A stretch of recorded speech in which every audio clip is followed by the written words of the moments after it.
So till question number 5 already हम लोग complete कर चुके हैं। क्वेश्चन नंबर 6 से आज देखते हैं। क्वेश्चन नंबर 6 में अपने को क्या दिया हुआ है, how many selection of 4 books can be made from 8 different books. हमारे पास कितने बुक्स है, 8 डिफरेंट बुक्स है, उसमें से अपने को 4 बुक्स का सिलेक्शन करना है। इजी एकदम। कैसे करेंगे? सिलेक्शन करने के लिए हमेशा हम लोग क्या यूज करते हैं, कॉम्बिनेशन का। ठीक है ना, सिलेक्शन करने के लिए हमेशा किस चीज का यूज करते हैं, कॉम्बिनेशन का। अब टोटल नंबर ऑफ बुक्स हमारे पास कितने हैं, 8। ठीक है, तो टोटल नंबर ऑफ बुक्स कितने दिए हुए हैं, 8। Therefore number of ways to select, number of ways to select कितना हो जाएगा, 8c 4 वेज। तो 8c 4 को सॉल्व कर लो, क्या होगा, 8 factorial divided by 4 factorial into 8 minus 4 4 factorial. Clear? I hope याद है सबको फॉर्मूला। फॉर्मूला क्या था, NCR equal to n factorial divided by r factorial into n minus r factorial. ठीक है, तो अब इसको थोड़ा ब्रेक कर लो, 8 इंटू 7 6 5 4 फैक्टोरियल। ठीक है, 4 फैक्टोरियल और एक 4 फैक्टोरियल को ब्रेक कर लो, 4 3 2 1।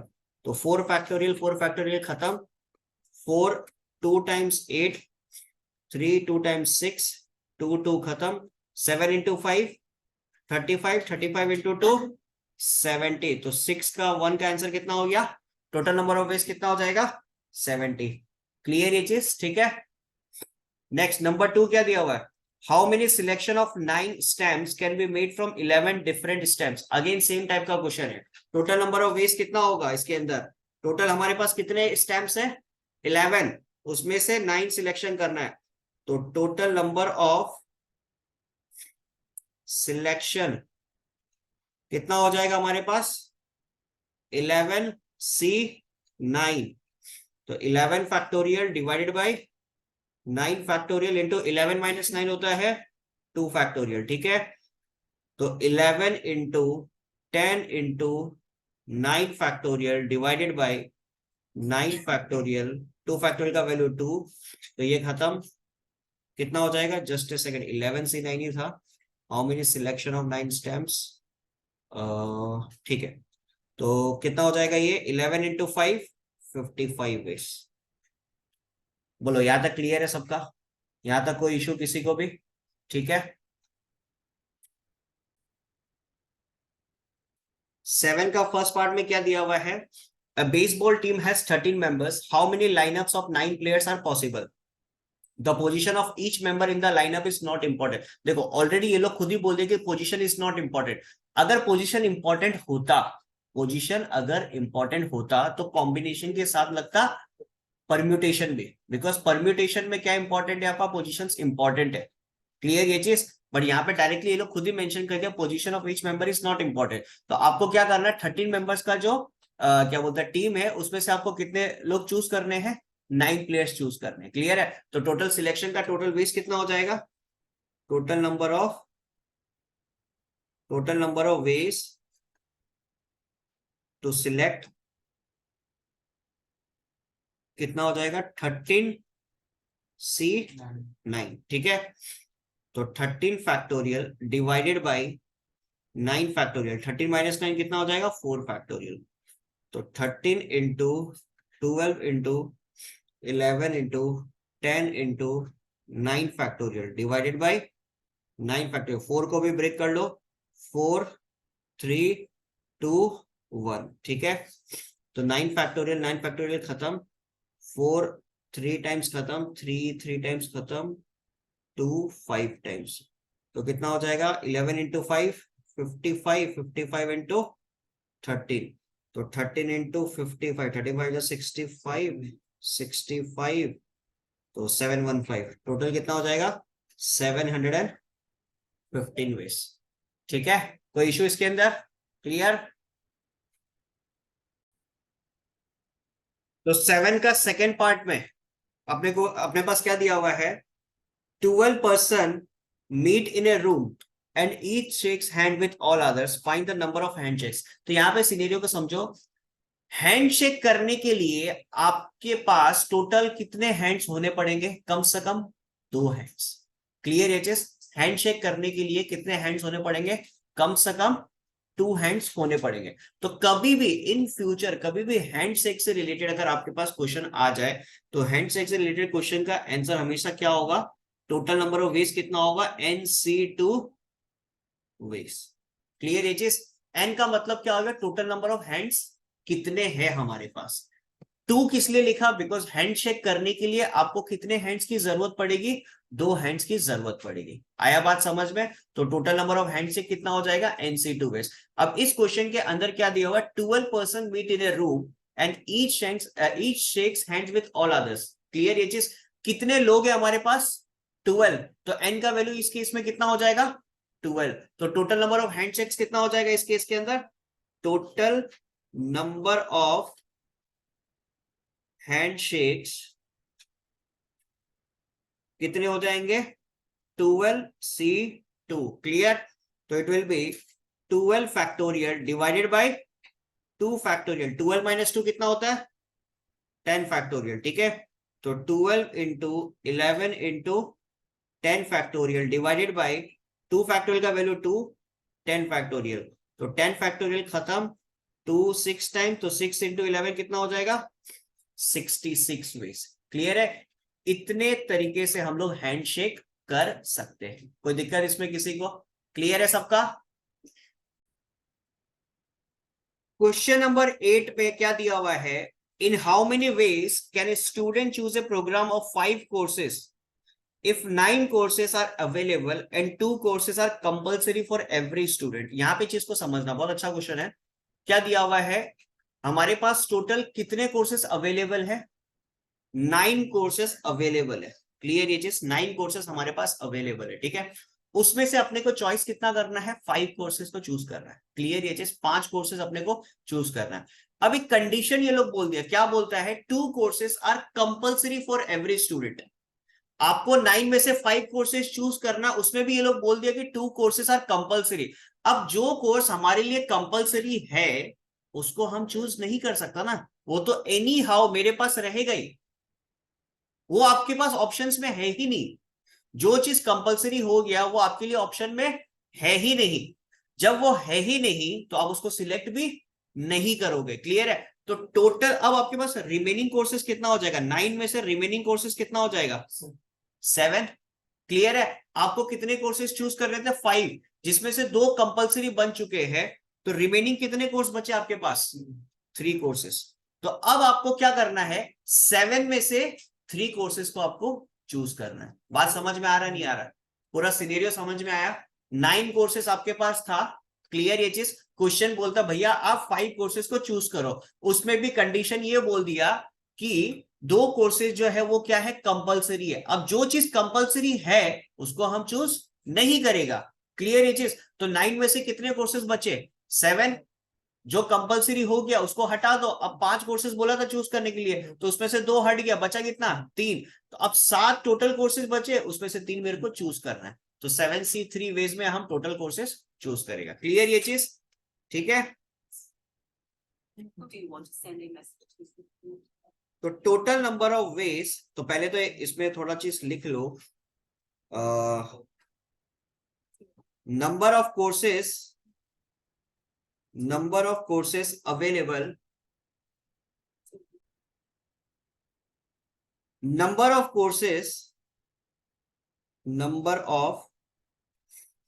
कोर्सेस अवेलेबल कितना हो जाएगा? टोटल 9 कोर्सेज थे, 9 में से 2 कोर्स को आप माइनस कर दो बिकॉज वो कंपलसरी थे। ठीक है, तो 7 कोर्सेज हो गए। ठीक है, number of courses to select. Clear ये चीज? 5 कोर्सेज आपको सिलेक्ट करने थे। ठीक है, 2 कोर्सेज कंपलसरी बन गए, तो 5 माइनस 2 कितना हो गया? 3 कोर्सेज। तो टोटल नंबर ऑफ वेज कितना हो जाएगा सिलेक्शन करने का? टोटल नंबर ऑफ वेज कितना हो जाएगा 7c3। तो 7 factorial divided bye 3 factorial, 7 minus 3 कितना हो जाएगा 4 फैक्टोरियल। ठीक है, तो 7 into 6 into 5 into 4 factorial divided by 4 factorial. 3 factorial का वैल्यू कितना होता है 6। ठीक है, तो 6 6 खत्म, 5 इंटू 7 कितना हो जाएगा 35। तो टोटल 35 वेज में हम लोग इस कोर्स को सिलेक्ट कर सकते हैं। यहां तक समझ में आया? किसी को भी कुछ issues? Clear? Next question number 8 का सेकेंड पार्ट में क्या दिया हुआ है? 8 का सेकेंड पार्ट में अपने पास है, how many different committees each consisting of 3 girls and, यहां पे ध्यान देना, एंड, ठीक है, 3 girls and 2 boys can be chosen from 7 girls and 5 boys. And जब भी आता था तो हम लोग क्या यूज करते थे? Multiplication to.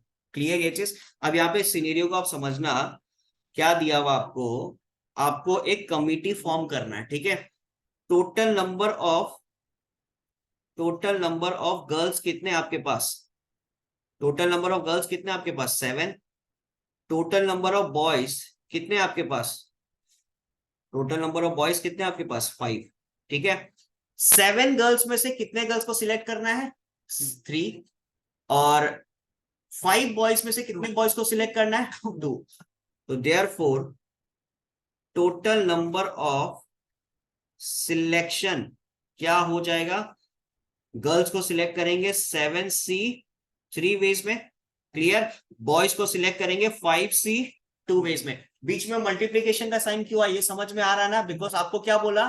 गर्ल्स भी चाहिए, बॉयज भी चाहिए, गर्ल्स एंड बॉयज। तो जब एंड बीच में आ गया तो कौन सा रूल लगेगा? मल्टीप्लीकेशन का रूल। क्लियर ये चीज? तो 7c3 इंटू 5c2। तो 7c3 को सॉल्व करेंगे तो क्या आएगा? 7 factorial divided bye 3 factorial into 4 factorial. ठीक है, 5 factorial divided by 2 factorial into 3 factorial. तो इसको सॉल्व करते हैं, 7 6 5 4 फैक्टोरियल। 3 फैक्टोरियल का वैल्यू होता है 6 इंटू 4 फैक्टोरियल, फिर 5 into 4 into 3 factorial divided by 2 factorial का वैल्यू 2, 3 फैक्टोरियल रह गया। तो 4 फैक्टोरियल खत्म, 6 6 खत्म, 3 फैक्टोरियल खत्म, 2 से 2 टाइम्स ये खत्म। तो 7 into 5 35, 35 into 10 it will B 350। तो टोटल कितने वेज में हम लोग सिलेक्शन कर सकते हैं? 350 वेज में। यहां तक कोई दिक्कत किसी को? समझ में आ रहा है? सबको क्लियर है? नेक्स्ट क्वेश्चन नंबर 9 में क्या दिया हुआ है? A bag contains 5 black and 6 red balls. Determine the number of ways in which 2 black and 3 red balls can be selected from the lot, assuming that balls of the same color are distinguishable. फिर से again यहाँ पे ध्यान देना, क्या दिया हुआ है? एंड, मतलब आपको 2 ब्लैक बॉल चाहिए, 3 रेड बॉल चाहिए। कितने में से कितने ब्लैक बॉल्स अवेलेबल है आपके पास? 5। रेड बॉल्स कितने अवेलेबल है? 6। तो total number of veg directly मैं लिख रहा हूं, टोटल नंबर ऑफ वेज कितना हो जाएगा? Total number of ways to select. ठीक है, आपके पास 5 ब्लैक बॉल्स है, उसमें से 2 चाहिए, तो कितने तरीके से आप सिलेक्ट कर सकते हो? 5c2। 6 रेड बॉल्स है, उसमें से 3 चाहिए, कितने तरीके से सिलेक्ट कर सकते हो? 6c3। तो 5 factorial divided by 2 factorial, 5 minus 2 कितना हो जाएगा? 3 factorial. 6 factorial divided bye 3 factorial, 6 minus 3 कितना हो जाएगा? 3 फैक्टोरियल। ठीक है, तो 5 इंटू 4 इंटू 3 फैक्टोरियल, 2 फैक्टोरियल का वैल्यू 2, फिर 3 फैक्टोरियल, फिर 6 into 5 into 4 into 3 factorial divided bye 3 factorial. 3 factorial का वैल्यू अगेन कितना होता है? 6। तो 3 फैक्टोरियल खत्म, यहाँ पे 3 फैक्टोरियल खत्म, 6 6 खत्म, 2 2 टाइम्स खत्म, ये 5 का 5 रहेगा। 5 इंटू 2 कितना हो गया? 10, और 5 4 20, तो टोटल कितना हो गया? 200 रुपीस। क्लियर ये चीज? कोई इशू इसके अंदर? ठीक है, नेक्स्ट 9 का 2 देखो, a bookshelf contains 7 different mathematics books and 5 different physics books. How many groups of 3 mathematics and 3 physics books can be selected? Again easy question. Total number of ways कितना हो जाएगा, total number of veg 3 mathematics book को select करने का तरीका कितना हो, 7 total है, 3 सिलेक्ट करना है तो 7C 3। फिजिक्स बुक्स कितने हैं, 5 सिलेक्ट कितने करने हैं, 3 तो 5C 3।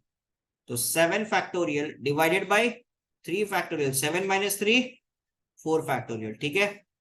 5 factorial divided bye 3 factorial, 5 minus 3 2 factorial. तो 7 into 6 into 5 into 4 factorial, 3 factorial का वैल्यू होता है 6, देन 4 फैक्टोरियल, ठीक है। 5 into 4 into 3 factorial divided bye 3 factorial, 2 factorial का वैल्यू होता है 2, ठीक है। तो 4 फैक्टोरियल खत्म, ठीक है। 3 फैक्टोरियल खत्म, 4 और 2 से 2 गया, 6 गया, 5 7 जा 35, 35 इंटू 10, टोटल कितना हो जाएगा 350 वेज। इतने तरीके से हम mathematics book and physics books को सिलेक्ट कर सकते हैं। क्लियर ये चीज, ठीक है। नेक्स्ट क्वेश्चन नंबर 10 का 1 में क्या दिया हुआ है, what is the number of ways of choosing 2 red cards from A pack of 52 cards. अब यहाँ पे जिसको समझना, सवाल क्या पूछा है, रेड कार्ड्स, ठीक है। अब अगर हम पैक ऑफ 52 कार्ड्स का बात करता है, टोटल ब्लैक कार्ड्स कितना होता है 26, रेड कार्ड्स कितना होता है 26। क्लियर है। अब बोला है कि what is the number of ways of choosing 2 red cards from A pack of 52 cards. तो एक्चुअल में रेड कार्ड्स मेरे पास है कितने 26, तो 26 में से मेरे को 2 कार्ड्स सिलेक्ट करने हैं, ठीक है ना। तो आंसर क्या होगा, टोटल नंबर ऑफ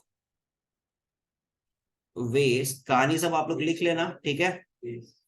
26C2 कितना हो जाएगा 26 factorial divided by 2 factorial, 26 minus 2 कितना होता है 24, ठीक है। तो 26 into 25 into 24 factorial divided by 2 factorial का वैल्यू 2, 2 फैक्टोरियल, 24 फैक्टोरियल खत्म।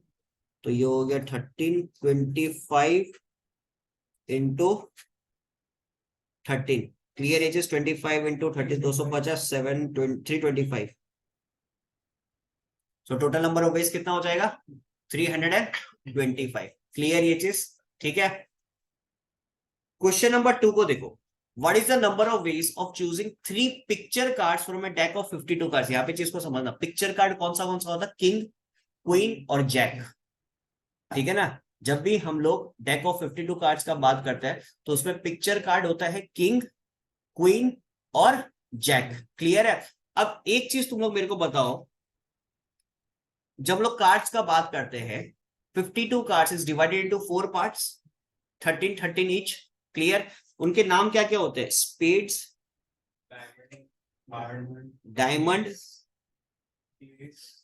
हार्ट, क्लियर एजेस और क्लब्स, ठीक है। सब में कितने होते हैं 13 13, ठीक है। अब स्पेड्स के अंदर भी, स्पेड्स का बात करेगा तो स्पेड्स में भी क्या होते हैं 3 पिक्चर कार्ड्स होते हैं, डायमंड में भी 3 पिक्चर कार्ड होंगे, हार्ट में भी 3 पिक्चर कार्ड होंगे और क्लब्स में भी 3 पिक्चर कार्ड। तो डेक ऑफ 52 कार्ड्स में टोटल पिक्चर कार्ड कितने होंगे 12 पिक्चर कार्ड होंगे, क्लियर ये चीज, ठीक है।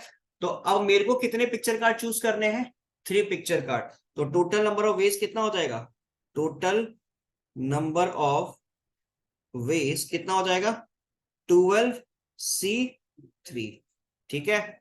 तो 12 factorial divided bye 3 factorial, 12 minus 3 कितना होता है 9, ठीक है। तो 12 इंटू 11 इंटू 10 इंटू 9 फैक्टोरियल, ठीक है, डिवाइडेड बाय 9 फैक्टोरियल, 3 फैक्टोरियल का वैल्यू हो गया 6, तो ये खत्म। 6 हाउ मेनी टाइम्स 2 टाइम्स, तो 2 इंटू 11 22, तो it will be 222 ways, clear है। इतने तरीके से हम लोग 3 पिक्चर कार्ड्स को सिलेक्ट कर सकते हैं, क्लियर यहां तक, ठीक है। तो यहां पे हम लोगों ने कंप्लीट कर लिया एक्सरसाइज 7.5। एक क्वेश्चन खाली हम लोग का रिमेनिंग था, लास्ट टू लास्ट 7.3 एक्सरसाइज में एक क्वेश्चन कॉम्बिनेशन का, तो वो भी देख लेते हैं, ठीक है। तो एक्सरसाइज 7.3 का 8 का 1, ये एक रह गया था, कॉम्बिनेशन का क्वेश्चन है। ये क्या बोल रहा है, a man has 6 friends, in how many ways can he invite one or more of his friends at a dinner. अब यहाँ पे चीज को समझना, इस इंसान के पास कितने दोस्त है, 6। अब इस इंसान को डिनर पे इनवाइट करना है अपने फ्रेंड्स को, कितने तरीके से अपने फ्रेंड्स को इनवाइट कर सकता है, 6 फ्रेंड्स है। अब ये एक को भी इनवाइट कर सकता है, या तो 2 को भी कर सकता है, या तो 3 को भी कर सकता है, या 4 को भी कर सकता है, या 5 को भी कर सकता है, या 6 के 6 लोगों को भी कर सकता है। इस केस के अंदर अल्टीमेटली हो क्या रहा है, और का कंडीशन आ रहा है, या तो 1 को, 2, 3, 4, 5, 6। जब और का कंडीशन आता है तो बीच में हम लोग क्या लगाते हैं, एडिशन थ्योरम। क्लियर ये चीज। अब इसके पास टोटल फ्रेंड्स कितने हैं, 6। ठीक है, अब 6 फ्रेंड्स है, तो टोटल तरीके कितने होंगे, total number of ways to select friends। ठीक है, 6 में से एक फ्रेंड को इनवाइट कर सकता है, कितने तरीके से, 6C1 तरीके से। 6 में से 2 फ्रेंड्स को इनवाइट कर सकता है, कितने तरीके से, 6C2 वेज में, plus 6C3 plus 6C4 plus 6C6, sorry 6C5 plus 6C6। ये बात पूरा समझ में आ गया, इतना सॉल्व करने का जरूरत नहीं है, चीज को समझो। इसके पीछे भी एक शॉर्टकट है। ठीक है, जब भी ऐसा सिलेक्शन वाला क्वेश्चन आ जाए जहां पे एक सीरीज बन रहा हो, समझ में आया, जहां पे एक सीरीज बन रहा हो कि मतलब आपके पास टोटल 6 फ्रेंड्स है, 1 2 3 4 5 करके सारे के जितने भी लोग हैं सबको अल्टीमेटली मेरे को सिलेक्ट करना है, एटलीस्ट कंडीशन बोलते हैं उसको। ठीक है ना, सबको मेरे को सिलेक्ट करना है। तो उस केस के अंदर हमारे पास टोटल जो तरीका होता है सिलेक्ट करने का, वो होता है 2n-1। क्या होता है, 2n-1। n का मतलब हो गया total number of ways, sorry total number of person या total number of objects. Clear है। अब इस केस के अंदर टोटल ऑब्जेक्ट्स कितने थे हमारे पास, 6। तो क्या हो जाएगा 2 ये अगर पूरा आप सॉल्व करते हो तो भी सेम ही आंसर आएगा, आपका मर्जी है, आप इसको भी पूरा सॉल्व कर सकते हो। ये पूरा अगर आपको सॉल्व नहीं करना तो आप डायरेक्टली ये भी लिख सकते हो 2 to the power 6 - 1। तो 2 to the power 6 कितना होता है, 64। 64 - 1 कितना हो जाएगा, 63। क्लियर एजेस, बात समझ में आ रहा है, कोई दिक्कत इसके अंदर। ठीक है, तो यहाँ पे हम लोगों ने कंप्लीट कर लिया परम्यूटेशन एंड कॉम्बिनेशन चैप्टर पूरी तरीके से। अगर आपको अच्छी तरीके से समझ में आया तो काइंडली सब्सक्राइब द चैनल।